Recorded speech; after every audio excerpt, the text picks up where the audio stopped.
तो ये जो वीडियो है ये मैं अपने पर्सनल पर्पस के लिए रिकॉर्ड कर रहा हूँ। इसमें पूरा CFA लेवल 1 का जो डेरिवेटिव सब्जेक्ट है पूरा का पूरा कवर हो जाएगा। ये वीडियो 4 पार्ट्स में आएगी और जो फर्स्ट टाइम डेरिवेटिव्स कर रहा है उसके लिए वीडियो नहीं है। ये वीडियो उनके लिए जिसने डेरिवेटिव्स कर लिया है and they just want to revise for the last. तो मे बी हाँ, ये चीज़ आपके लिए हेल्पफुल हो सकती है।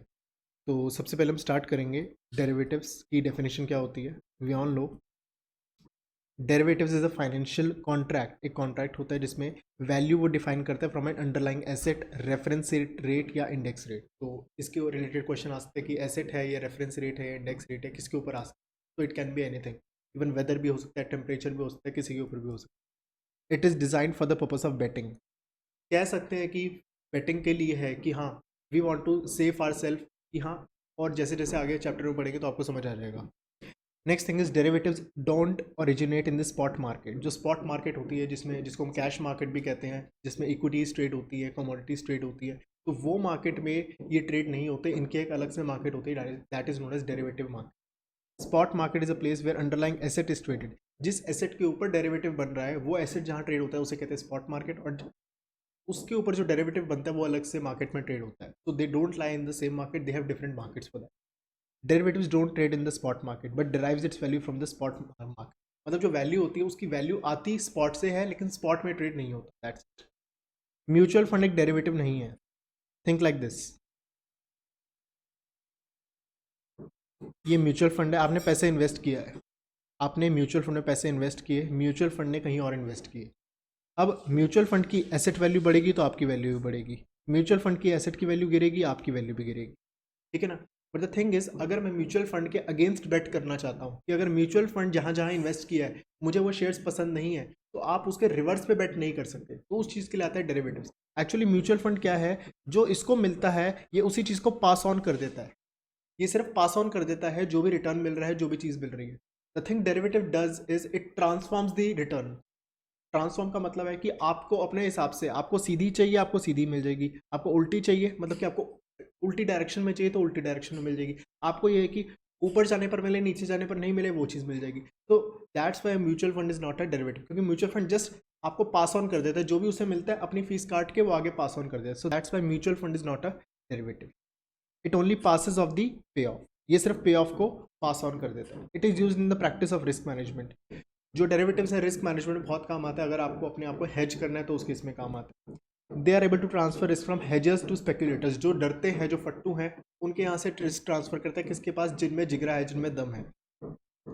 अगली चीज आती है, बहुत बेसिक डेरिवेटिव कॉन्ट्रैक्ट की बात करूंगा जिसे कहते हैं फॉरवर्ड कॉन्ट्रैक्ट। फॉरवर्ड कॉन्ट्रैक्ट एक ऐसा कॉन्ट्रैक्ट होता है जिसमें जो लॉन्ग होता है, जिसने बाय किया होता है कॉन्ट्रैक्ट, उसको तब फायदा होता है जब एसेट की वैल्यू बढ़ती है, और जो शॉर्ट होता है जिसने सेल किया होता है उसकी एसेट की वैल्यू, उसको फायदा तब होता है जब एसेट की वैल्यू गिरती है। Simple as that. इसमें एग्जांपल लिया हुआ है, ए और बी है, उन्होंने 3 मंथ का फॉरवर्ड कॉन्ट्रैक्ट किया है, मतलब 3 मंथ बाद ये कॉन्ट्रैक्ट जो है सेटल होगा।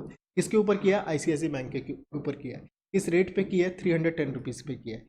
ए लॉन्ग गया है, मतलब ए को फायदा तब होगा जब 310 से ऊपर रेट जाएगा, और बी ने शॉर्ट किया तो बी को फायदा तब होगा जब 310 से नीचे रेट जाएगा। अगली चीज क्वेश्चन कह रहा है कि what interpret the A's position. A की पोजीशन क्या है कि 3 मंथ फॉरवर्ड है, जब वो जो लॉन्ग होता है उसको हम प्लस से डिनोट करते हैं, F plus. A has contracted to buy the share of ICICI at 3 months after 310 after 3 months. ये भी कह सकते हैं कि ए ने बोला मैं 310 पे शेयर्स को बाय कर लूंगा आफ्टर 3 मंथ्स।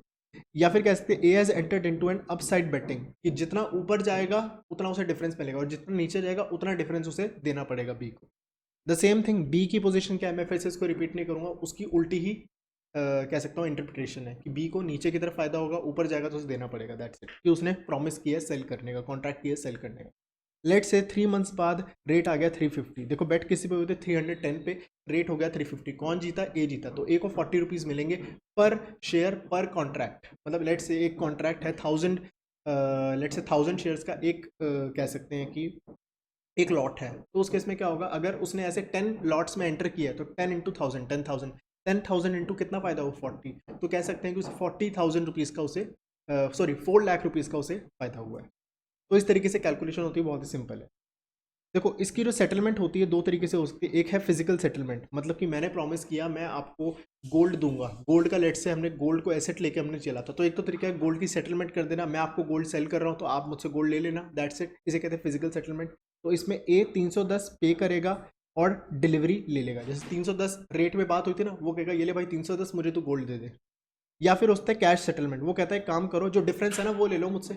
आप मार्केट में जाके आप मार्केट में रह के क्या कर सकते हो, एक तो तरीका है कि 310 में मुझे गोल्ड मिल गया, अब मैं क्या करूंगा उस गोल्ड को अगर मैं मार्केट में सेल करूंगा मुझे 350 मिल जाएंगे, अल्टीमेटली मैंने 40 रुपीज़ अर्न कर लिए।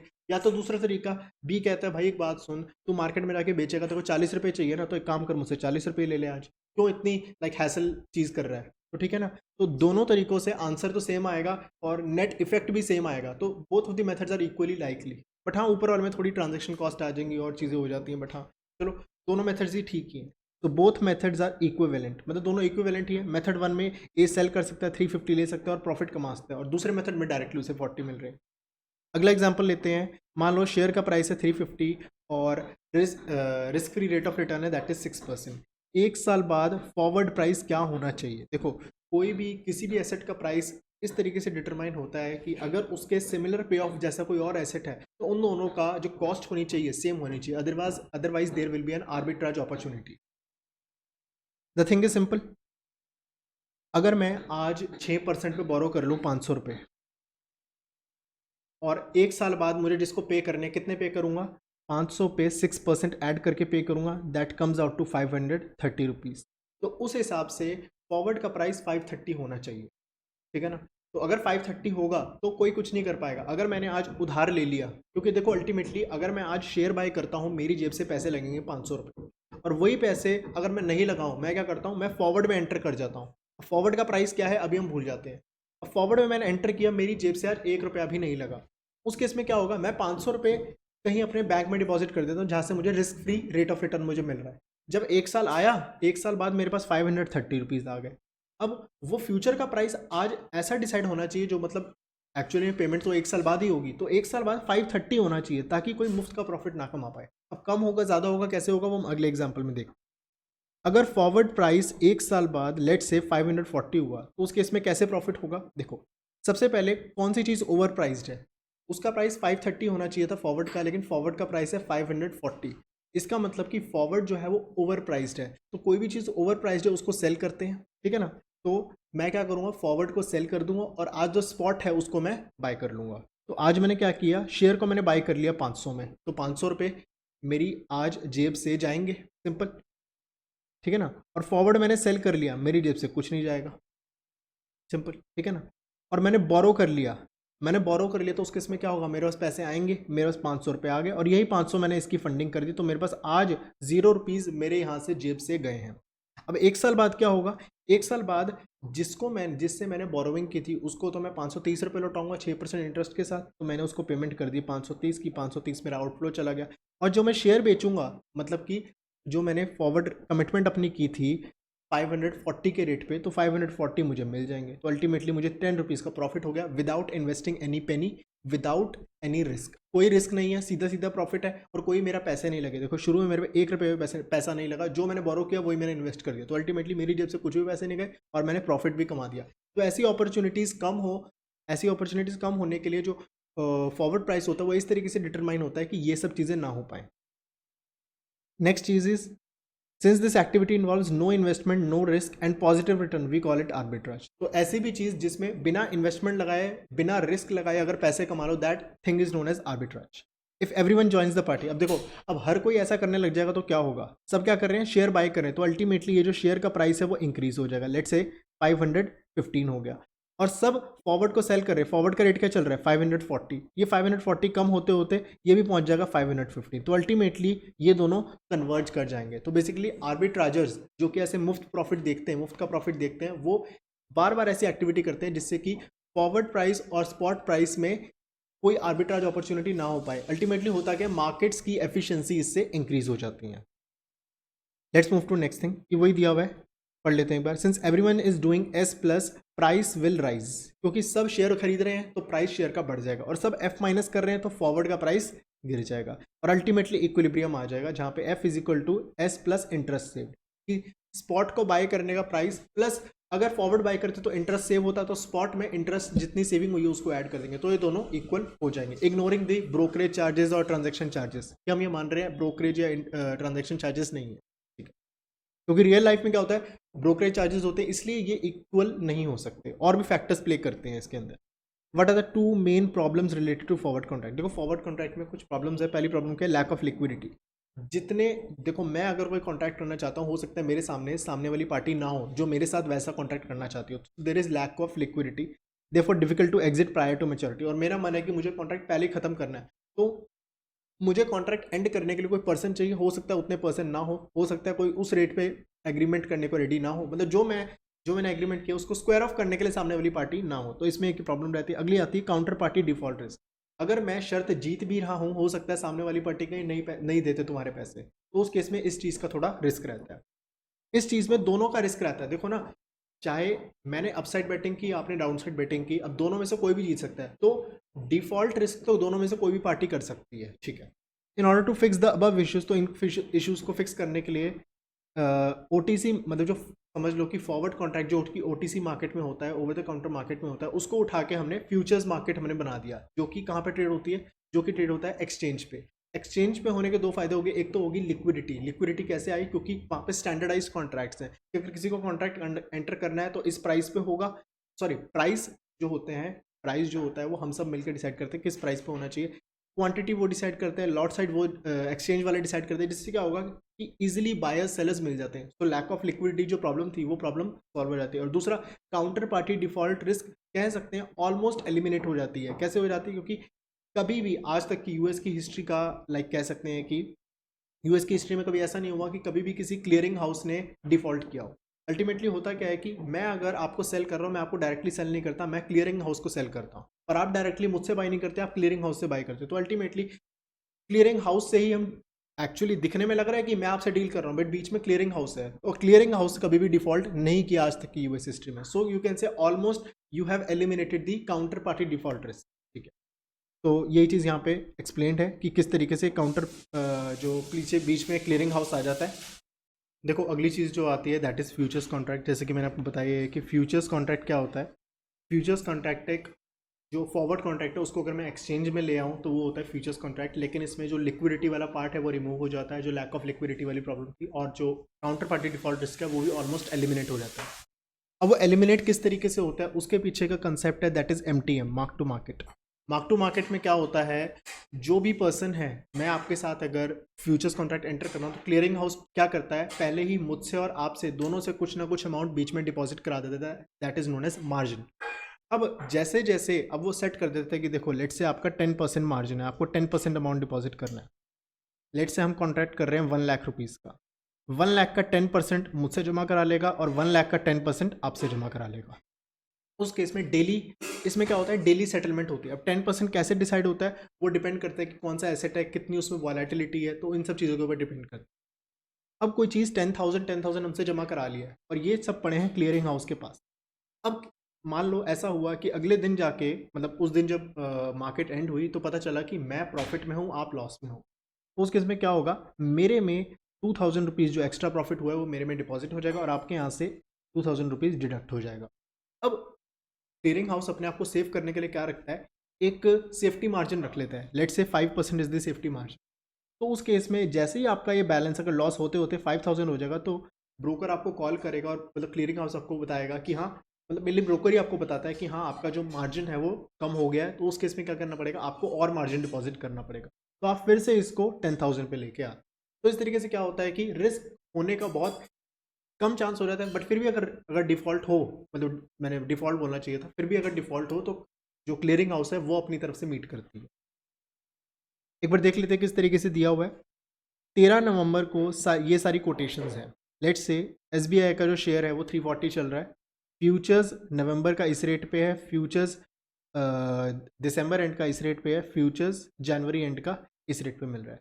और जो मार्जिन डिपॉजिट की बात की गई है दैट इज़ 2 लाख, और लॉट साइज है 3,000 शेयर्स। मतलब एक बार अगर आपको ट्रेडिंग करनी है 3,000 शेयर्स तो आपको लेने पड़ेंगे मिनिमम, मतलब 3,000 के मल्टीपल्स में आपको लेने पड़ेंगे। अ ट्रेडर वेंट शॉर्ट, मतलब उसने नीचे की बेटिंग की, बेटिंग की तरह ध्यान रखेंगे तो ज़्यादा ईजी रहेगा, एट 349, और उसने स्क्वायर ऑफ अपनी पोजीशन की 10 दिसंबर को 362 पे। मतलब उसने बेट किया कि 349 से नीचे जाएगा, लेकिन उसका प्राइस कितना चलेगा, 362 बढ़ गया, तो उसकी तरफ लॉस हो गया। लॉस कितना हुआ, इसमें से ये लेस करूंगा 362 माइनस 349, उसने कितने शेयर्स किए, उसने 15 कॉन्ट्रैक्ट किए और एक कॉन्ट्रैक्ट में कितने शेयर्स होते थे 3000। तो इस तरीके से अमाउंट निकलेगा 15 इंटू 3000 इंटू जो डिफरेंस अमाउंट है दैट इज लॉस। इतने का लॉस आया है क्योंकि उसकी उल्टी डायरेक्शन में, जिस साइड उसने बेट किया है उसकी उल्टी डायरेक्शन में उसका कह सकते हैं पोजीशन बनी है।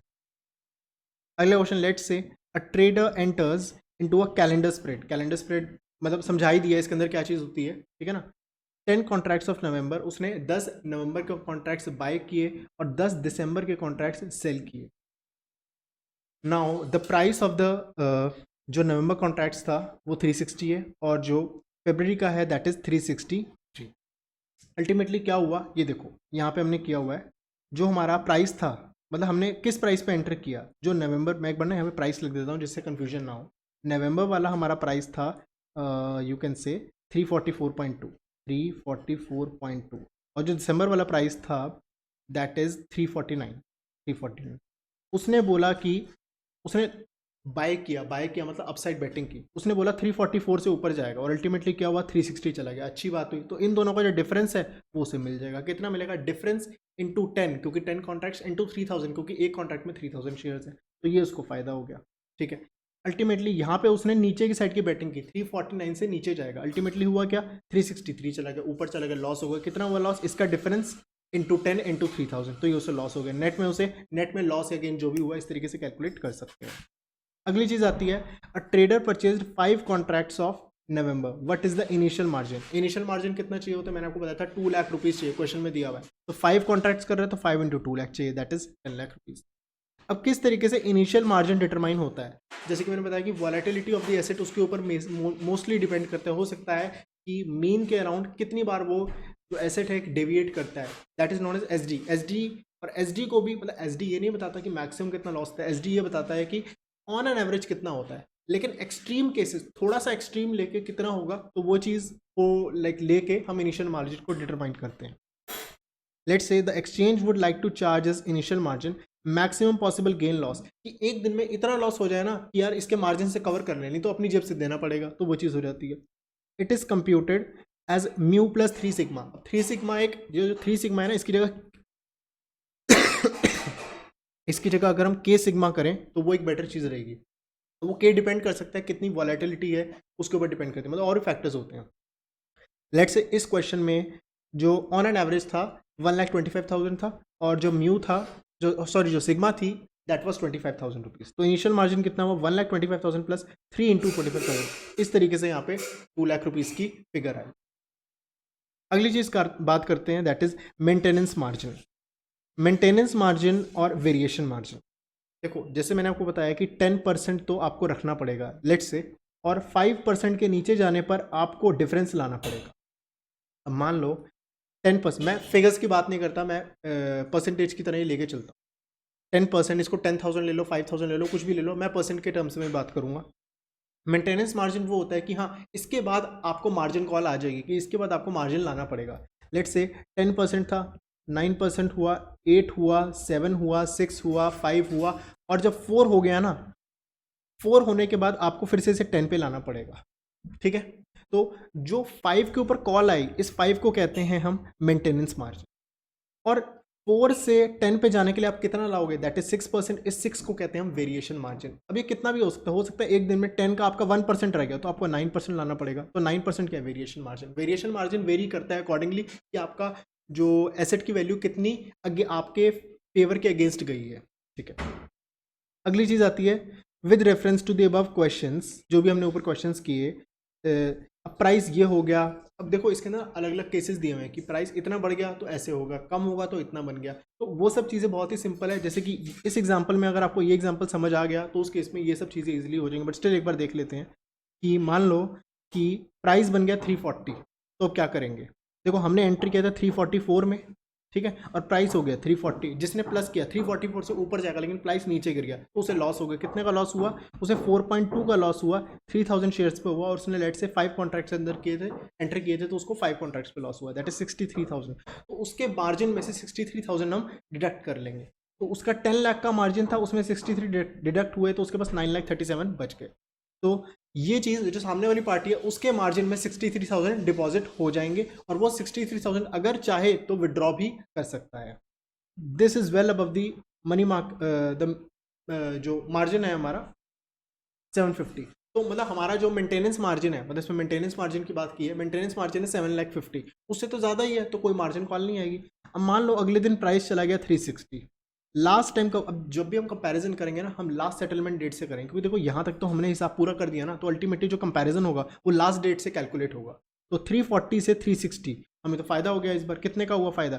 20 का हुआ। कितने शेयर्स पर? 3000 पे इंटू 5 कॉन्ट्रैक्ट्स, ठीक है ना, 3 लाख का फायदा हुआ। तो 9,37,000 जो हमारा पहले बैलेंस था उसमें 3 लाख रुपए और आ जाएंगे, 12,37,000 रुपीज़ हमारे पास आ जाएंगे। तो ऊपर के हम पैसे निकाल सकते हैं। ऊपर के मतलब कि जो ऊपर के जो 2,37,000 आए हैं, मतलब कि जो हमने डिपॉजिट किया था उसके ऊपर, तो विड्रॉ कर सकते हैं। और हम अभी मान रहे हैं कोई हमने विड्रॉल्स नहीं किए। अगली चीज़ है कि अगले दिन जो सेटलमेंट प्राइस आया वो आया 320, ये तो नुकसान हो गया। तो उस केस में क्या होगा? लास्ट टाइम 360 हुआ था, ये देखो यहाँ पे हमने किया था, लास्ट टाइम प्राइस जो है 360 गया था। तो अब जब भी कंपैरिजन होगा 360 से होगा, लास्ट डेट से होगा। अब तक समझ आ ही गया होगा किस तरीके से कर रहे हैं। तो इस तरीके से पूरी कैलकुलेशन है। एक तो तरीका है प्रॉफिट निकालने का कि cash inflow minus cash outflow, जो कि एक बेकार तरीका रहेगा। आप निकाल सकते हो कितना पैसे लाए, कितने पैसे निकाले। जैसे मार्जिन कॉल आया तो मार्जिन कॉल के पैसे लाएगा वो बंदा अपने इनिशियल तक लाने के लिए, तो कैश इनफ्लो आया वो प्लस कर देंगे, कैश आउटफ्लो गया वो माइनस कर देंगे। तो जैसे अगर कोई विड्रॉइंग करते हैं तो माइनस कर देंगे। तो उस केस में इसको कैलकुलेट करके हम प्रॉफिट निकाल सकते हैं। दूसरा सिंपल तरीका, देखो यार शुरू में कितना था, शुरू में हमारी बात हुई थी, वो मैं देख लेता हूँ ज़रा। हमने कॉन्ट्रैक्ट किया था 342 पे, ठीक है। और लास्ट में जाके प्राइस कितना हो गया? लास्ट में प्राइस 350 हो गया। मैंने बोला था 342 से ऊपर जाएगा, अल्टीमेटली 342 से ऊपर ही चला गया, प्रॉफिट हुआ। सिर्फ इन दोनों का डिफरेंस ले लो और आंसर आपका आ गया, सिंपल। एक तो तरीका लंबे वाला, एक है छोटे वाला तरीका, तो दोनों में से कोई भी अप्लाई कर सकते हैं। अगली चीज़ है, अगला क्वेश्चन है, a trader went short on futures of a price at 610, ठीक है। उसने शॉर्ट गया 610 से, मतलब उसे लगता है कि 610 से नीचे प्राइस जाएगा। लॉट साइज है 1000। उसने 1 लाख रुपए इनिशियल मार्जिन डिपॉजिट किया और मेंटेनेंस मार्जिन है 75, मतलब 75 के नीचे जाते ही उसे कॉल आ जाएगी। What is the cut off price beyond which there can be a margin call? क्या कौन से प्राइस पे उसे बुलावा आ सकता है ब्रोकर से कि अब आप पैसे ले आओ? तो देखो अल्टीमेटली जो गैप है, गैप कितने का है? 25,000 का। मतलब अगर 25,000 रुपीज़ उसके उड़ गए तो ब्रोकर का कॉल आ जाएगा। अब 25,000 रुपीज़ कैसे उड़ सकते हैं? देखो 1000 शेयर्स हैं टोटल, 1000 शेयर्स का एक लॉट है, और क्वेश्चन में कुछ नहीं बोला तो उसने एक लॉट ही लिया होगा। तो 25,000 डिवाइड बाई 1000 कितना हो गया? ये हो गया 25। मतलब कि अगर 25 रुपीज़ उसके अगेंस्ट अगर चले गए तो उस केस में उसे कॉल आ सकता है। अगेंस्ट कब जाएगा? उसने बोला कि 610 से नीचे प्राइस जाएगा, मतलब 610 से जब ऊपर जाएगा, ऊपर कितना जाएगा? 25। तो 610 में अगर मैं 25 ऐड कर दूँ, ये बन गया 635। तो अल्टीमेटली जब 635 रेट जाएगा तो ब्रोकर उसे बोल देगा हाँ जी अपना मार्जिन मेंटेन करो, इनिशियल पे लेके आओ वापस। अल्टीमेटली डिफरेंस क्या होता है? जो कि फ्यूचर्स का मार्जिन और इक्विटी का मार्जिन, बेसिकली होता क्या है, फ्यूचर्स के मार्जिन में हमें इनिशियल पर लेके जाना होता है, और जो हमारा इक्विटी का मार्जिन होता है उसमें हमें मेंटेनेंस पर लेके जाना होता है। मतलब आपकी मर्जी, ज़्यादा भी डिपॉजिट कर सकते हो, ज़्यादा तो यार जितने मर्जी कर लो, वो तो ब्रोकर मना थोड़ी करेगा। अगली चीज़ आती है कि जो मार्जिन होता है फ्यूचर्स में बहुत कम लगता है, क्योंकि अल्टीमेटली होता क्या है कि अल्टीमेटली हम शेयर्स नहीं परचेज कर रहे हैं, हम सिर्फ एक बेटिंग कर रहे हैं। तो बेटिंग में थोड़ा थोड़ा अमाउंट भी हो तो चलेगा, और शेयर्स में अगर हम मार्जिन डिपॉजिट कर रहे हैं उस केस में एक तरह से एक इंस्टॉलमेंट है। जैसे घर खरीदते हैं तो घर की इंस्टॉलमेंट है, तो उस केस में ज़्यादा अमाउंट मांगेंगे ना अपने आप को सेव करने के लिए बैंक वाले। तो इट्स जस्ट लाइक दैट कि हाँ, जो फ्यूचर्स का मार्जिन होता है वो 10 to 30% रहता है, कम रहता है, और इक्विटी का मार्जिन 40 to 60% रहता है कि बाकी 40% बाद में मंगवा लेंगे। अल्टीमेटली फ्यूचर्स का मार्जिन होता है वो एक परफॉर्मेंस गारंटी होता है कि अगर कोई काम ना करे, मतलब मैं अगर अपने एंड से मुझे लॉस हुआ और मैं पैसे नहीं दे रहा, तो उस केस में क्या होगा? परफॉर्मेंस गारंटी की तरह काम करता है। वैसे उसका कोई काम नहीं है, अगर हर दुनिया का हर इंसान बहुत शरीफ होता तो उस केस में इसकी भी ज़रूरत नहीं पड़ती, तो मार्जिन जो होता ज़ीरो होता। लेकिन फिर भी इक्विटी में ज़रूरत पड़ती, क्यों? क्योंकि इक्विटी में अल्टीमेटली हम शेयर्स परचेज कर रहे हैं ना, परचेज कर रहे हैं, पैसे तो देने पड़ेंगे ना, तो थोड़े पैसे तो देने ही पड़ेंगे। और ये जस्ट एक कि कोई किसी के ऊपर, मतलब किसी की नीयत के ऊपर शक करते हैं, इसलिए ये कह सकते हैं कि मार्जिन बनाया गया। अगली चीज़ आती है, लेट से ओटीसी मार्केट, एक्सचेंज ट्रेडेड, इन दोनों के बीच का डिफरेंस है, जो कि हाँ बहुत इजी है, सिंपल है। जो ओटीसी होते हैं, ओटीसी में ट्रेड होते हैं इंस्ट्रूमेंट्स, वो जनरली कस्टमाइज्ड होते हैं। मुझे 1223 शेयर्स चाहिए 623 623 के प्राइस पे, और आज से 3 महीने 2 दिन 1 घंटे बाद चाहिए। तो दिस इज़ ऑल कस्टमाइजेशन, मुझे इस जगह पे चाहिए। दिस इज़ ऑल कस्टमाइजेशन जो कि ओटीसी में अवेलेबल होती है, यहाँ पे स्टैंडर्डाइज्ड होती है। किस क्वालिटी का सामान मिलेगा, किस क्वांटिटी, कितनी क्वांटिटी होगी। जैसे 1000 का लॉट था, वो हर एक के लिए 1000 ही है, 1000 के मल्टीपल में आप ले सकते हो। डिलीवरी डेट कब होगी वो भी डिटरमाइन होती है। जैसे कि इंडिया में हर मंथ के जो एंड के थर्सडे पे डिलीवरी जनरली मानी जाती है। मतलब जो जनरली जो कॉन्ट्रैक्ट्स होते हैं, फ्यूचर्स कॉन्ट्रैक्ट, डिलीवरी लोकेशन वो भी फिक्स्ड होती है कि ये 1 2 3 4, ये 4 जगह, इनमें से 4 में से कोई भी जगह पे आप अपना सामान डिलीवरी ले सकते हो। Contracts originates with a particular counter party that there for risk. जो कॉन्ट्रैक्ट होता है हम डायरेक्टली पर्सन के साथ करते हैं, काउंटर पार्टी के साथ करते हैं, इसलिए काउंटर पार्टी डिफॉल्ट रिस्क हो सकता है। इसमें क्या होता है, हम कॉन्ट्रैक्ट क्लियरिंग हाउस के साथ करते हैं तो कोई भी काउंटर पार्टी डिफॉल्ट रिस्क नहीं होता। इसमें कोई भी मार्जिन की रिक्वायरमेंट नहीं होती। ये कहता है अरे भाई तुझे मुझ पर भरोसा नहीं, वो कहता है अरे तुझे मुझ पर भरोसा नहीं, तो भाई कोई मार्जिन डिपॉजिट करता नहीं। इसमें कहता है इसमें क्लियरिंग हाउस कहता है भाई मुझे किसी पे भरोसा नहीं है, अगर कुछ हुआ तुम तो मुझे ही पकड़ लोगे, तो एक काम करो मार्जिन डिपॉजिट करा दो। इसमें कोई भी मार्क टू मार्केट नहीं होता कि भाई देखो लास्ट में जाके देखेंगे प्रॉफिट लॉस होगा। तो इसलिए यहाँ पे पार्टी डिफॉल्ट रिस्क का price, counter party default risk का जो प्रोबेबिलिटी होती है वो बहुत ज़्यादा होती है। इसमें रीप्राइसिंग नहीं होता, मतलब वही मार्क टू मार्केट नहीं होना, मतलब हर बार एसेट को रीप्राइस नहीं करते डेली बेसिस पे या वीकली बेसिस पे, जैसे भी होता है। Repricing every day with difference adjusted in margin, daily pricing करते हैं और जो भी मार्जिन, हाँ भाई तेरा प्रॉफिट हुआ तो इसमें डाल, लॉस हुआ इसमें तो इसको दे, ये कर वो कर। अल्टीमेटली मेंटेनेंस मार्जिन रीच किया, हाँ जी पैसे और डिपॉजिट कराओ, ये करो वो करो। तो इसमें ये सब चीज़ें रहती हैं। Most contracts are physically settled. OTC contract के जो कॉन्ट्रैक्ट्स होते हैं जनरली फिजिकली सेटल्ड होते हैं। मतलब फिजिकली सेटल्ड मतलब एसेट को देते हैं, डिफरेंस एक्सचेंज नहीं होता।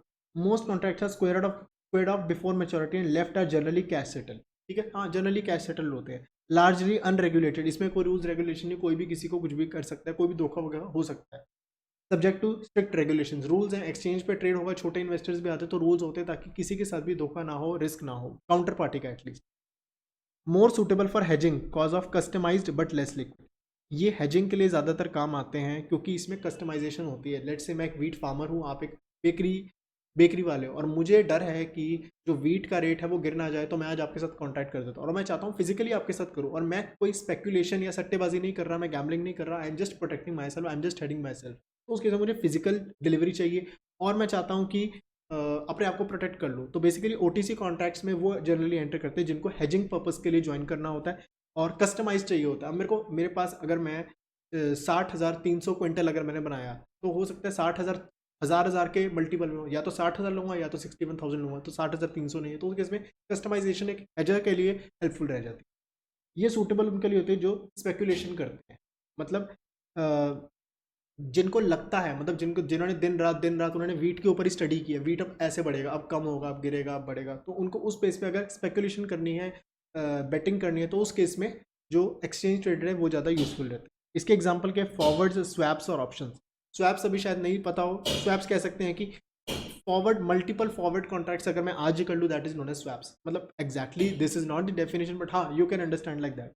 इसमें क्या होता है, फ्यूचर्स होते हैं, ऑप्शंस होते हैं।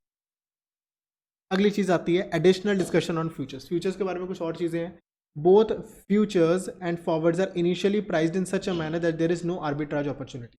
आज के दिन तो फ्यूचर का प्राइस या फॉरवर्ड का प्राइस डिटरमाइन होता है, वो इस तरीके से होता है कि कोई भी फायदे में नहीं है, कोई भी घाटे में नहीं है।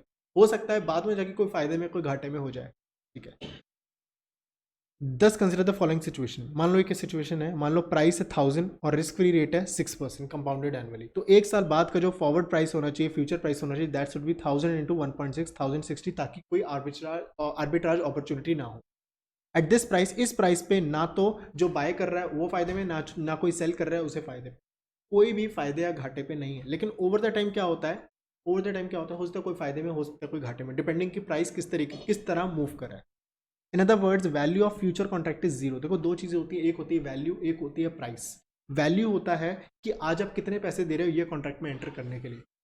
अगर मैं फ्यूचर्स बाय कर रहा हूँ या फ्यूचर्स सेल कर रहा हूँ, कोई किसी के ऊपर एहसान नहीं कर रहा, तो कोई किसी को पैसे नहीं देगा, इसलिए value of the contract is zero. लेकिन मान लो हमने ये देखो, ये जो 1000 रेट है, सॉरी ये जो फ्यूचर्स का प्राइस है 1060, ये जो 1060 है ना, इसे हम कहते हैं price of the futures contract. Price मतलब किस रेट पे हम एग्रीमेंट कर रहे हैं, और वैल्यू मतलब ये रेट पे एग्रीमेंट करने के लिए मैं आपको कितने पैसे दे रहा हूँ या आप मुझे कितने पैसे दे रहे हो। क्योंकि फ्यूचर्स कॉन्ट्रैक्ट का प्राइस इस तरीके से डिटरमाइन होता है कि ना कोई फायदे में होता है ना कोई घाटे में होता है, इसलिए कोई किसी के ऊपर एहसान नहीं करता, इसलिए कोई किसी को पैसे नहीं देता। तो वैल्यू ऑफ द कॉन्ट्रैक्ट शुरू में जीरो होता है, ओवर द टाइम हो सकता है ज्यादा हो जाए, किसी के फेवर में किसी के अगेंस्ट, ठीक है। अब बात करते हैं, लेट्स से जैसे जैसे टाइम पास किया तो प्राइस चेंज हुआ। अब देखो इसमें ना प्राइस जनरली जो इंस्टीट्यूट के क्वेश्चंस हैं उसमें इस तरीके से बोला है कि प्राइस कभी भी चेंज नहीं होता। जो क्वेश्चंस करोगे आपको समझ आएगा किस तरीके से होता है। दस वैल्यू बिकम्स नॉन जीरो। जैसे जैसे जो प्राइस चेंज होता है, प्राइस मतलब कि ये वाले प्राइस की बात कर रहे हैं, ये एक्चुअल में ये, अब इसको प्राइस बोलना भी गलत होगा, कैसे बोलूँ, I don't know how to explain, but हाँ क्वेश्चंस करके क्लियर होगा इसको। मान लो प्राइस 6 महीने बाद 1080 हो गया, तो उस केस में क्या होगा, फ्यूचर्स का प्राइस क्या होगा, 1080 इंटू 1.06 की पावर हाफ, क्योंकि 6 मंथ्स का हमें इंटरेस्ट कैलकुलेट करना है। तो प्राइस क्या हुआ, 1112, मतलब जो फ्यूचर्स का जो प्राइस हुआ 1112 हो गया। मतलब कि 6 महीने बाद अगर कोई आज का एंटर करना चाहता है 6 महीने के लिए फ्यूचर्स का कॉन्ट्रैक्ट, तो उस केस में उसे इस रेट पे एंटर करना पड़ेगा। What happens with forward contract, let's say forward price remain fixed at 1060। वही बात है, मैं वही बता रहा था कि जो फॉरवर्ड का जो प्राइस होता है वो फिक्स रहता है 1060 पे, but the new forward price in the market is 1112। जैसे बताया, अब न्यू मार्केट में अब जो नया कॉन्ट्रैक्ट हो गया 1112 का, अब कोई भी नया बंदा एंटर करेगा उसे 1112 पे ही एंटर करना पड़ेगा। तो long has a positive value, मतलब कि जिस कॉन्ट्रैक्ट को उसने आज एंटर किया, उसने पहले एंटर किया था 1060 पे, और आज उसने मार्केट में देखा उसी कॉन्ट्रैक्ट की वैल्यू है 1112, वो तो फायदे में बैठा है। कितने फायदे में बैठा है, इसका डिफरेंस। लेकिन देखो ये डिफरेंस उसे आज नहीं मिलना है, ये डिफरेंस उसे आज से 6 महीने बाद मिलना है। तो जो वैल्यू आई इन दोनों का डिफरेंस, जैसे 1112 माइनस 1060, आई डोंट नो 58 आ रही है, आई थिंक सो, हाँ 58। तो 58 रुपीज़ उसे आज से 6 महीने बाद मिलने हैं। अगर उसे आज ही इस कॉन्ट्रैक्ट को खत्म करना है तो क्या करेगा, इस 58 की बोलेगा, लॉन्ग शॉर्ट से बोलेगा या किसी और से बोलेगा कि काम करो 58 की प्रेजेंट वैल्यू आज मुझे दे दो, तो 58 को आगे से 6 महीने तक यहाँ पे हम टांग देंगे। तो ये जो डिफरेंस लिया है मैंने यहाँ पे, डिफरेंस अपॉन 1.06 की पावर 2, ये आ गया 51 रुपीज़। तो 51 क्या है, फॉरवर्ड के लिए पॉजिटिव वैल्यू, फॉरवर्ड के लिए अच्छी बात है ना, तो फॉरवर्ड वाले की पॉजिटिव वैल्यू है 51 और शॉर्ट वाले की नेगेटिव वैल्यू है -51। मतलब शॉर्ट वाले को नेगेटिव वैल्यू, मतलब अगर शॉर्ट अगर इस कॉन्ट्रैक्ट को आज खत्म करना चाहे तो उसे 51 रुपीज़ दे के खत्म कर सकते हैं। तो अब इसकी वैल्यू नॉन जीरो हुई है, पॉजिटिव हुई है, मतलब किसी के लिए पॉजिटिव और किसी के लिए negative. What happens to futures contract, futures में क्या होता है, फ्यूचर्स में तो यार डेली सेटलमेंट होती है, तो उस केस में ऐसा झंझट नहीं आता। देखो it's reprice that is MTM 1 at 112 at 1112, that is the difference. जो डिफरेंस होगा 52 क्रेडिट हो जाएगा। जो फ्यूचर का है, फ्यूचर जिसने F प्लस किया हुआ है उसके पास 52 दे देंगे, और जो F माइनस किया हुआ है उसमें से 52 माइनस कर देंगे, और कॉन्ट्रैक्ट की वैल्यू फिर से जीरो हो जाएगी। अगले दिन फिर चेंज होगा, फिर एक इसको देगा एक उसको देगा, फिर कॉन्ट्रैक्ट की वैल्यू जीरो हो जाएगी। तो इसमें क्या है, रीप्राइसिंग होती जाती है, और डे एंड जब दिन पूरा खत्म हो जाता है फिर से वैल्यू जीरो हो जाती है। कब जीरो नहीं होती, डे के ड्यूरेशन में, जब पूरे दिन में हो सकता है प्राइस ऊपर गया नीचे गया, कभी किसी के लिए पॉजिटिव कभी किसी के लिए नेगेटिव, तो उस केस में हो सकता है कि वैल्यू नॉन जीरो हो, लेकिन जब दिन शुरू होता है उससे पहले तक जीरो हो जाती है फिर से। In fact futures are MTM at the settlement price, that is average of the last half hour. और जो एक्चुअल में सेटलमेंट होती है वो हम देखते हैं लास्ट के हाफ आवर का क्लोजिंग पीरियड, देखते हैं कि लास्ट हाफ आवर में जो प्राइस रहा उसका एवरेज, उस डेट को हम एक्चुअल सेटलमेंट प्राइस मानते हैं। और एक्चुअल में लास्ट में जाके every end of the day जो वैल्यू हो जाती है वो जीरो हो जाती है। When is the value of futures contract non zero, non zero कब होती है, it is between the last MTM today's MTM, कि पिछली बार जो MTM किया और इस बार जो MTM किया उसके बीच का जो दिन का पूरा गैप होता है उस टाइम पे उसने नॉन जीरो वैल्यू, लेकिन जब MTM हो जाता है उसके बाद वैल्यू फिर से जीरो हो जाती है, जैसे बताया। यहाँ ये सिंपल चीज़ थी कि यहाँ रीप्राइसिंग बार बार करेंगे तो वैल्यू तो जीरो हो जाएगी ना। अब बात सुनो ना, मैंने बोला यार 1000 से ऊपर जाएगी और आपने बोला 1000 से नीचे जाएगी, आप जीत गए। आपने कहा सर 1020 चला गया, तो उस केस में 20 रुपये मुझे आपको देने पड़ेंगे। मैंने कहा भाई ये ले 20 रुपये। अब तुम ये थोड़ी सोच सोच के उछलोगी सर 20 रुपये दो 20 रुपये दो 20, अरे भाई दे दिए ना, अब तो एहसान खत्म है ना, अब तो वैल्यू जीरो है। अब अगर मुझे किसी को कॉन्ट्रैक्ट बेचना, मैं किसी को पैसे नहीं दूंगा, मैंने पैसे दे चुका हूँ, ठीक है ना। तो इट्स दैट। अगली चीज़ आती है स्टैंडर्डाइजेशन एंड फ्यूचर्स कॉन्ट्रैक्ट। हर फ्यूचर कॉन्ट्रैक्ट स्पेसिफाई करता है, फ्यूचर एक्चुअली क्या होता है, स्टैंडर्डाइज्ड होता है, उसमें कुछ चीज़ें स्पेसिफाइड होती हैं कि ये करना है, ऐसा होगा वैसा होगा। क्वालिटी, किस क्वालिटी का कमोडिटी होगी, क्या लॉट साइज होगा, कब डिलीवर करना होगा, कहाँ कहाँ डिलीवर हो सकता है, मिनिमम प्राइस मूवमेंट, जैसे टिक, मतलब कि जैसे होता है ना कि 0.01, जैसे कि शेयर्स का प्राइस हो सकता है 100.02 चल रहा है, अब 100.02 से कितना जाएगा, 100.03 जा सकता है। तो जो मूवमेंट है, minimum movement, that is known as tick, minimum movement हो सकता है 0.05 की हो, तो 100.00 है तो 100, इसके बाद अगर ऊपर जाएगा तो 100.05 ही जाएगा, इसके बीच की वैल्यू नहीं है। तो इसमें टिक क्या है, 0.05, तो मिनिमम मूवमेंट डिसाइडेड होती है। मैक्सिमम प्राइस मूवमेंट अलाउड, कि बोल सकते हैं कि जो प्राइस चल रहा है उसके ऊपर या नीचे 10% ऊपर नीचे जा सकता है, इसके ऊपर जाएगा तो फ्रीज लग जाएगा, आज के लिए उसकी ट्रेडिंग बंद हो जाएगी। अगली चीज आती है फाइनेंशियल स्वैप। फाइनेंशियल स्वैप क्या होता है, इसके अंदर हम stream of cash flows exchange करते हैं। जैसे मतलब स्वैप, स्वैप मतलब मल्टीपल टाइम्स बेटिंग, इस तरीके से समझ सकते हो। It is a portfolio of market forward contract. मैंने आपको बताया forward contract, forward contract, forward contract, forward contract, forward contract. इन मल्टीपल फॉरवर्ड कॉन्ट्रैक्ट्स को अगर मैं आज ही कर लूँ, इसे कहते हैं स्वैप। लेकिन इसकी एग्जैक्ट डेफिनेशन ये नहीं है, क्योंकि जो एक्चुअल में फॉरवर्ड कॉन्ट्रैक्ट्स होते हैं, मतलब मान लो मार्केट में ये फॉरवर्ड कॉन्ट्रैक्ट चल रहा है, ये भी चल रहा है, ये भी चल रहा है, ये भी चल रहा है, ये भी चल रहा है, ऐसा नहीं होता स्वैप में। स्वैप में क्या होता है, कुछ ऐसे फॉरवर्ड कॉन्ट्रैक्ट्स होते हैं जो कि मार्केट में होते नहीं हैं, लेकिन उनके ऊपर हम बेटिंग करते हैं। कह सकते हैं ऑफ मार्केट फॉरवर्ड कॉन्ट्रैक्ट, मतलब जो मार्केट में फॉरवर्ड कॉन्ट्रैक्ट्स नहीं है। मतलब अगर मार्केट में ऐसा होता, मतलब वही चीज़ है ना कि अगर किसी के पंख होते तो कैसे होते, तो वही चीज़ कह रहे हैं कि अगर फॉरवर्ड कॉन्ट्रैक्ट होता तो इस तरीके से होता, उसका अगर स्वैप बनता तो कैसा बनता है। टोटली वही चीज़ की फॉरवर्ड कॉन्ट्रैक्ट्स को मिला के आज ही बेटिंग कर ली, लेकिन फॉरवर्ड कॉन्ट्रैक्ट्स वो एक्चुअल में नहीं है। वो मान रहे हैं कि अगर होता तो स्वैप क्या होता, तुम इस तरीके से कैलकुलेट कर रहे हो। तो अल्टीमेटली ये उतना शायद क्लियरली समझ नहीं आया होगा। जैसे हम इसकी पूरी एक्सप्लेनेशन देख लेंगे तब समझ आ जाएगा ये चीज़। इसमें क्या कह रहे हैं, it doesn't have a zero value, इसकी जीरो वैल्यू नहीं होती शुरू होने पर। This statement will be revisited in the next chapter, कि जब हम इस कॉन्ट्रैक्ट में एंटर करते हैं तो एक बंदा दूसरे के ऊपर एहसान कर रहा होता है। So as far as this thing is concern, जो फाइनेंशियल लाइक किस तरीके से फॉरवर्ड कॉन्ट्रैक्ट होता है, multiple forward contracts of market forward contracts होते हैं, इनका किस तरीके से मैकेनिज्म होता है, वो नेक्स्ट चैप्टर में ही डिस्कस्ड है। That will be in the coming next 1 or 2 videos. ठीक है, तो जो हमारा रिमेनिंग पार्ट है वो बता रहे हैं कि since financial swap is an OTC derivative. पहली बात तो जो ओटीसी कॉन्ट्रैक्ट होता है, जो स्वैप होता है वो एक ओटीसी कॉन्ट्रैक्ट होता है, मतलब एक्सचेंज पे ट्रेड नहीं होता। इट इज कस्टमाइज होता है कि भाई दोनों पार्टीज मिलकर ऑटोमेटिकली कस्टमाइज कर सकते हैं। Comes in a large number of variety, अलग अलग वैरायटीज होती है। ठीक है, द मोस्ट जेनरिक स्वैप जो जनरली यूज होता है स्वैप मार्केट्स में, जो लोग यूज करते हैं, that is plane vanilla interest rate swap. इसमें क्या होता है, इंटरेस्ट रेट स्वैप, देखो वर्ड पे ही जाओ, प्लेन वनीला मतलब सिंपल, इंटरेस्ट रेट मतलब इंटरेस्ट रेट पे, स्वैप मतलब कि एक्सचेंज करेंगे, सिंपल। मान लो ए है और ये बी है। Let me choose another pen colour. ठीक है, यस।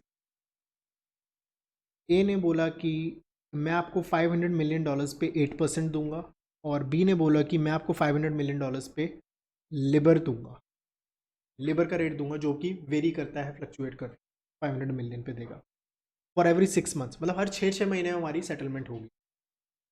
मतलब 6 मंथ्स लिबर रेट, मतलब अल्टीमेटली 6 मंथ्स लिबर रेट उन्होंने डिसाइड किया कि 6 मंथ्स लिबर रेट पे हम ये बेटिंग करेंगे। जो पेमेंट फ्रीक्वेंसी होगी वो भी एवरी 6 मंथ्स है। जो पेमेंट स्टाइल है एडवांस सेट, देखो जो भी चीज़ होगी डिसाइड हम पहले करेंगे, पेमेंट हम बाद में करेंगे। मतलब मान लो अगर आज मैं बेट जीता तो उसकी पेमेंट 6 महीने बाद होगी। स्वैप टर्म 5 ईयर्स है, मतलब 5 साल तक ये चीज़ होते जाएगा। और आज लेट से 1 जनवरी 18 से ये कॉन्ट्रैक्ट स्टार्ट होगा। और जो नेटिंग फीचर होगा, नेटिंग फीचर का मतलब मैं ये नहीं दूंगा कि आओ मैं आपको 5% देता हूँ, आप मुझे 8% दोगे। अरे नेट में देखो ना, 3% का डिफरेंस है ना, 3% एक्सचेंज कर लो। नेटिंग फीचर होता है इसके अंदर स्वैप, इंटरेस्ट रेट स्वैप के अंदर। नोशनल प्रिंसिपल, $500 मिलियन पे हम इंटरेस्ट की पेमेंट करेंगे। तो 500 मिलियन एक्चुअल में कोई किसी को नहीं देता, अल्टीमेटली एक नोशनल अमाउंट है, जस्ट कि हाँ एक रेफरेंस अमाउंट है कि हाँ इस अमाउंट पे हम बेटिंग कर रहे हैं। Let's calculate the payment every 6 month. देखो जो बेटिंग हुई है 8% पे हुई है। देखो मान लो रेट आ गया 8.4%, पेमेंट कब करेंगे, इससे 6 महीने बाद, मतलब 30th of June। बी ए को देगा, देखो ना कौन जीता, ए को देने थे 8% और बी को लेने थे लिबर। तो बी को, सॉरी, ए को देना था 8% और बी को, ए को मिलना था लिबर। तो उस केस में क्या हुआ, 8.4% ए को मिल रहा है तो ए फायदे में है, तो बी ए को देगा, कितना देगा, 4.4%। 0.4% एक्स्ट्रा जीता है, कितना, किसका, 500 मिलियन का 6 मंथ्स का। तो 6/12 या 1/2, तो दैट वो आया 1 मिलियन। अब मान लो 8.6 आ गया, ये तो फिर जीत गया। कितना जीता ये, इस पहले 8 के ऊपर बैटिंग की थी ना, कितना जीता ये, 0.6%। इसमें हम ये नहीं देखते कि लास्ट क्या हुआ, इसमें हम टोटल देखते हैं। हर बार एक अलग फ्रेश फॉरवर्ड कॉन्ट्रैक्ट, हमेशा 8 से कंपेयर करना है, ठीक है ना। तो इस बार कितना जीता, 0.6%। तो 0.6% ऑफ 500 मिलियन इंटू 1/2। अगली चीज़ आती है 7.5%। अरे ये हार गया, कितना हारा, 0.5%। 0.5% ऑफ 500 मिलियन इंटू 1/2। इस बार ए बी को देगा। सिंपल, इस तरीके से चलते जाता है कॉन्ट्रैक्ट। एक्चुअली में कोई भी किसी भी डेरिवेटिव में एंटर करने के 3 रीज़न होते हैं। पहला रीज़न होता है स्पेक्यूलेशन, कि मुझे लगता है कि ये ना रेट बढ़ जाएगा, ये ना रेट कम हो जाएगा। जैसे कि यहाँ पे बी ने बैटिंग की, बी ने क्या बैटिंग की होगी कि लिबर बढ़ेगा या कम होगा। बी ने बैटिंग की कि लिबर का रेट गिरेगा, तभी तो लिबर देने के लिए रेडी है कि भाई गिरेगा तो मुझे कम देना पड़ेगा। और ए ने क्या बैटिंग की, मैं ए लिबर रहने के लिए क्यों रेडी हुआ, क्योंकि उसे लगता है कि मुझे लगता है कि जो लिवर का रेट है वो बढ़ेगा, इसलिए वो ए लेने के लिए रेडी। उसे लगता है 8 तो बहुत कम है, लिवर का रेट तो 8 से भी ऊपर जाएगा, ठीक है। तो इन्होंने बेटिंग की, तो उस केस में ए, इसमें देख सकते हैं ए इज बुलिश ऑन लिवर, ठीक है। अगली चीज़ आती है हेजिंग। मुझे तो अपने आप को बचाना है। लेट्स से कि ए बैंक है, उसने एक ऐसा लोन पहले ले चुका है कि 10% मुझे मिलना है और लिबर मुझे देना है। अब उसे डर लग रहा है कि यार लिबर का रेट ना बढ़ सकता है, तो वो किसी और से कॉन्ट्रैक्ट कर लेता है कि एक काम करो, तू मुझे लिबर दे, मैं तुझे 8% दूंगा। जिससे क्या होगा, लिबर आया और लिबर गया, और नेट नेट में उसको 2% कमा ही रहा है। तो अपने आप को हेज करने के लिए, प्रोटेक्ट करने के लिए लोग कॉन्ट्रैक्ट करते हैं। जनरली 8% नहीं होगा, 8% से ज़्यादा होगा, कि अगर मतलब वही बात है ना, मार्केट इतनी एफिशिएंट है कि इतनी इजीली ऐसे आप बैठे बैठे आप कमा नहीं सकते, ठीक है। अगली चीज़ होती है आर्बिट्राज। आर्बिट्राज वाला यही अपॉर्चुनिटी आ गई, जैसे इस बंदे ने आर्बिट्राज ही किया है, ठीक है। कि बंदे को लगता है अरे ये मार्केट है, यहाँ पे तो ऐसा चल रहा है, यहाँ पे तो ऐसा चल रहा है। जोन सी मार्केट इनएफिशिएंट होती है वहाँ पे आर्बिट्राज होता है, और लोग आर्बिट्राज के लिए भी कह सकते हैं कि ये कॉन्ट्रैक्ट एंटर करते हैं। तो ये 3 रीजन हो गए। In all the OTC derivatives, जो भी OTC वाले डेरिवेटिव्स है, जैसे फॉरवर्ड्स हो गए, स्वैप्स हो गए, there are dealers who acts as market maker. Actual में आप हो सकता है डील डायरेक्टली ना करो, हो सकता है आपके सामने पार्टी ना मिले, तो कुछ डीलर्स होते हैं जो कि आपके साथ डील करते हैं by quoting bid and ask rate. Bid and ask, जैसे SBI है, वो बन गया डीलर, कि मैं डीलर हूँ, किसी को मेरे साथ अगर OTC करना है, ये मेरे रेट है। क्या रेट है, 6 मंथ फॉरवर्ड कॉन्ट्रैक्ट का रेट है 59.2 डॉलर पर रुपी पर डॉलर का रेट चल रहा है 59.2 और 60.5। अगर कोई मुझसे कॉन्टैक्ट करना चाहेगा, मतलब वो कह रहा है कि आपको अगर मुझसे डॉलर खरीदने हैं ना, इस रेट पे खरीद लो, और आपको अगर डॉलर बेचने हैं तो इस रेट पे बेच दो मुझे, सिंपल। और अल्टीमेटली अगर इक्वली स्ट्रक हुआ, जितने खरीदने वाले हैं उतने बेचने वाले हुए, तो इसके बीच का जो गैप है वो SBI कमा ले। इसे स्प्रेड कहते हैं, ठीक है। तो कह सकते हैं it earns a spread of 1.3 पर डॉलर, प्रोवाइडेड कि दोनों एंड पे इक्वली स्ट्रक हुआ हो। सिमिलरली SBI में भी कोटिंग 5 ईयर मेबर हो सकता है। अब आते हैं हमारे फाइनेंशियल स्वैप के बारे में, इंटरेस्ट रेट स्वैप के बारे में। Member versus financial swap, 8%, 8.2। बोला कि अगर किसी को मेरे साथ फाइनेंशियल स्वैप करना है, मैं आपको 8% फिक्स दूंगा। देखो ना, मैं डायग्राम बनाऊंगा तो ज़्यादा अच्छे से समझ आएगा। ये है SBI कह रहा है मैं आपको 8% दूंगा और आप मुझे लिबर देना, लिबर मेबर जो भी चीज़ें हैं यार, ठीक है ना। मेबर मीन्स मुंबई का हो गया। दूसरी तरफ अगर आपको लिबर मुझसे, सॉरी मैं यहाँ पे एरो बना देता हूँ, हाँ, मैं आपको 8% दूंगा, आप मुझे लिबर देना। कहता है कि अगर किसी को मुझसे लिबर लेना है तो ठीक है, आप मुझे लिबर, मैं आपको लिबर दूंगा, लेकिन बदले में आप मुझे 8.2% देना। तो ये बैठे बैठे देखो, लिबर लिबर कट, लिबर आ रहा है, लिबर जा रहा है, और 8.2% आ रहा है और 8% जा रहा है, तो 0.2% SBI कमा लेगा, प्रोवाइडेड दोनों एंड पे इक्वली स्ट्रक हुआ तो, ठीक है। तो वही चीज़ लिखी हुई है, SBI विल रिसीव, ये वही मतलब फॉर्मली लैंग्वेज में लिखा हुआ है। अगर डायग्राम की तरह सोचेंगे तो ज़्यादा ईजी रहता है रैदर देन की लैंग्वेज के ऊपर जाना। ये हमारा कंप्लीट हो गया। अगली चीज़ आती है करेंसी स्वैप। करेंसी स्वैप में नाम में ही छुपा हुआ है कि एक करेंसी से दूसरी करेंसी में मैं स्वैप कर रहा हूँ। मुझे डॉलर पसंद नहीं, मुझे लगता है यूरो बढ़िया चलेगा, मतलब मुझे लगता है यूरो का रेट बढ़ेगा, तो उस केस में करता हूँ करेंसी स्वैप कर लेता हूँ, जिसमें इंटरेस्ट एक्सचेंज होते हैं, ये सब चीज़ें होती हैं। इसमें एक बार पढ़ लेते हैं डिफरेंस क्या दिया हुआ है। अल्टीमेटली होता क्या है, पहले जो बैटिंग की थी वो इंटरेस्ट पे की थी, और जो वो भी डॉलर्स के ऊपर बैटिंग हो रही थी, मैं भी डॉलर्स के ऊपर बैटिंग कर रहा था। यहाँ पे क्या है, करेंसी के ऊपर स्वैप हो रहा है, तो इसमें एक्चुअल एक्सचेंज होता है प्रिंसिपल का। पहले वाले में नोशनल अमाउंट था, जैसे अगर मैं 500 मिलियन पे कर रहा हूँ और आप लेट से 1000 यूरोज पे कर रहे हो, तो उस केस में क्या होगा, आप मुझे 500 मिलियन दोगे, मैं आपको 1000 यूरोज दूंगा। फिर हम उस पर इंटरेस्ट नेटिंग नहीं करेंगे, एक्चुअल में डॉलर्स की पेमेंट और एक्चुअल में यूरोज की पेमेंट होगी। और जब साल पूरा खत्म हो जाएगा, जैसे 5 साल का कॉन्ट्रैक्ट किया हमने, तो 5 साल बाद मैं आपको वापस पैसे करूँगा, आप मुझे वापस पैसे करोगे। तो इस तरीके से ये काम कर, तो इसको मुझे एक्सप्लेन करने की जरूरत नहीं है, मैंने बता ही दिया है कि क्या चीज़ इसमें होती है। Of course there are other types of swap, ऐसे और तरह के स्वैप्स होते हैं। इक्विटी स्वैप होते हैं, आप मुझे रिलायंस दो, मैं आपको टाटा दूंगा, तो वो तो यार जो मर्जी जितने मर्जी बना लो। कमोडिटी, आप मुझे गोल्ड दो, मैं आपको सिल्वर दूंगा, वो तो जितने तरह के आप स्वैप बना सकते। अगली चीज आती है all the derivatives that have been done so far. जो भी अब तक हमने डेरिवेटिव किए वो होते हैं फॉरवर्ड कमिटमेंट। देखो, कोई पार्टी के पास चॉइस नहीं थी कि करना है नहीं करना, दोनों पार्टी को अपने एंड कंप्लीट करने ही पड़ेंगे, कमिटमेंट थी कि करनी ही पड़ेगी। इट मीन्स पे ऑफ विल डेफिनेटली अकर, मतलब कुछ ना कुछ तो मतलब लास्ट में जाके पेमेंट होनी है। मतलब अब हर कोई ऑब्लिगेटेड था, किसी के पास कोई अधिकार नहीं था कि मेरा मन हो तो कर लूंगा, नहीं हुआ तो नहीं करूँगा। Both the parties have a right and obligation. उसके पास अधिकार था हाँ मेरे को करना है, और ऑब्लिगेशन हाँ मेरे को करना पड़ेगा। तो खुश कौन होगा? हाँ मेरे को चाहिए, मतलब जो जीतेगा वो ये कहना हाँ मेरा राइट है, और दुखी होकर किसको करना पड़ेगा? हाँ यार मेरे को करना तो पड़ेगा। तो that's why it is set कि हर फॉरवर्ड कमिटमेंट में जो कि हमने ऊपर किए हैं, फॉरवर्ड किए, स्वैप किए, फ्यूचर्स किए, उसमें राइट भी होता है और ऑब्लिगेशन भी होता है। वी ऑल नो कि राइट किसका होगा और ऑब्लिगेशन किसका होगा। मेनी पीपल में नॉट लाइक सच कमिटमेंट। बहुत लोगों को ऐसी कमिटमेंट पसंद नहीं है कि यार ऐसा हो कि देखो जब फ़ायदा हो जाए ना तब तो मुझे मिल जाए, और नुकसान हो तो मुझे कुछ देना ना पड़े। तो सामने वाला कहेगा मैं क्यों कॉन्ट्रैक्ट एंटर करूँ। तो उस केस में कुछ और कह सकते हैं डेरिवेटिव्स आए हैं जिन्हें हम ऑप्शंस कहते हैं। ठीक है, आगे हम पढ़ेंगे। It is like a lottery ticket. ये एक लॉटरी के टिकट की तरह होते हैं जो कि जिसके पैसे हम आज ही दे देते हैं। ये लो भाई 20 रुपये, ये लो 20 रुपये। अब जब शेयर ऊपर जाएगा ना तो मुझे पैसे दे देना, नीचे जाएगा ना भूल जाना। कहते क्यों भूल जाना? अरे भाई तुझे 20 रुपये इस चीज़ के लिए तो दिए हैं। तो सामने वाला पार्टी जो ऑप्शन सेलर होगा वो आज 20 रुपये रख लेगा, और जब उस पार्टी के फेवर में जाएगा भाई मैं तुझे पैसे दूंगा, और जब उस पार्टी के अगेंस्ट में जाएगा भाई मैं कुछ नहीं लूंगा क्योंकि मैं पहले से 20 रुपये लेके बैठ चुका हूँ। ठीक है, तो इसमें एक होता है क्रेडिट डेरिवेटिव। क्रेडिट डेरिवेटिव में तीन एंटिटी होती है। एक होता है प्रोटेक्शन बायर।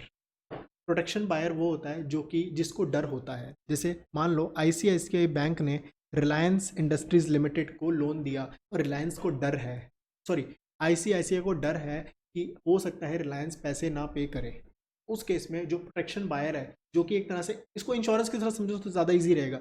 मेरे को डर है तो मैं क्या करूँगा? इंश्योरेंस कराऊंगा। तो आईसीआईसीआई को डर है तो आईसीआईसीआई क्या कराएगी? इंश्योरेंस कराएगी। इसमें इंश्योरेंस की जगह एक derivative that is CDS, credit derivative. ठीक है, एक होता है प्रोटेक्शन सेलर जो कि इंश्योरेंस बेचता है, जैसे कि जेपी मॉर्गन हो गया।